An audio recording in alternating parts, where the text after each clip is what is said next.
Ada pertanyaan, maksiat yang dilakukan dalam bersendirian, apakah dapat menggugurkan amal saleh? Lalu bagaimana dengan amalan saleh yang dilakukan dalam bersendirian, apakah juga ikut terhapuskan?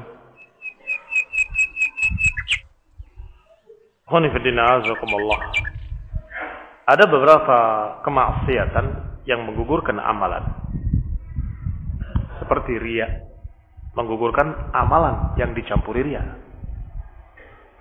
Ada pula yang menghapus secara keseluruhan, yaitu kesyirikan.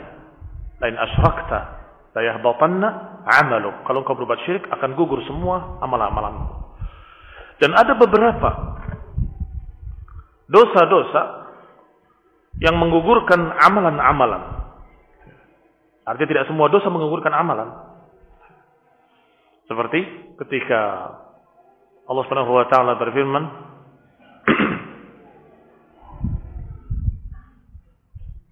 dalam surat Al-Hujurat di awalnya, antahbata a'malukum wa antum la tash'urun.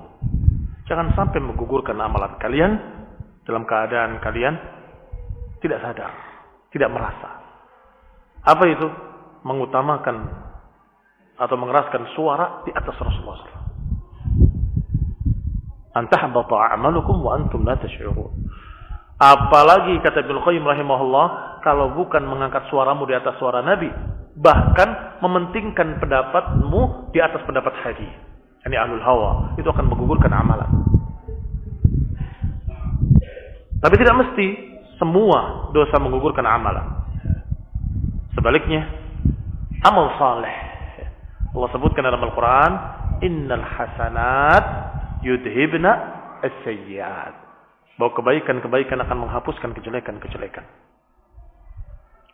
Kalau dalam keadaan kejelekan itu lebih banyak dan lebih besar, maka tentunya kebaikan-kebaikan itu tidak mampu menghapusnya, tidak bisa mengalahkannya, tetap dia terancam dosa.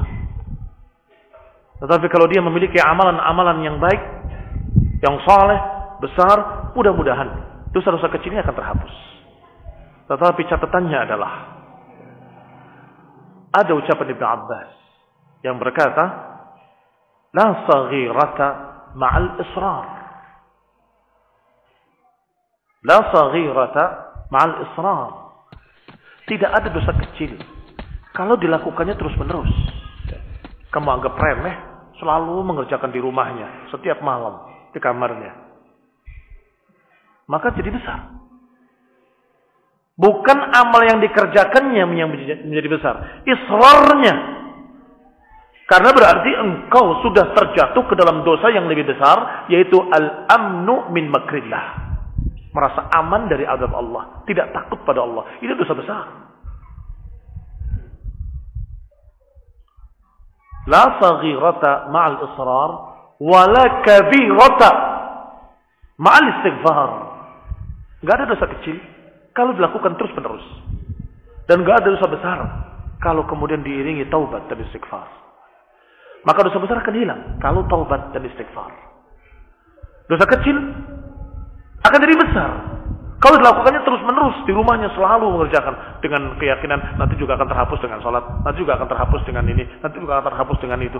Berarti kamu tidak takut sama sekali kepada Allah Ta'ala. Tidak takutnya itu merupakan dosa yang lebih besar dari dosa yang kamu kerjakan.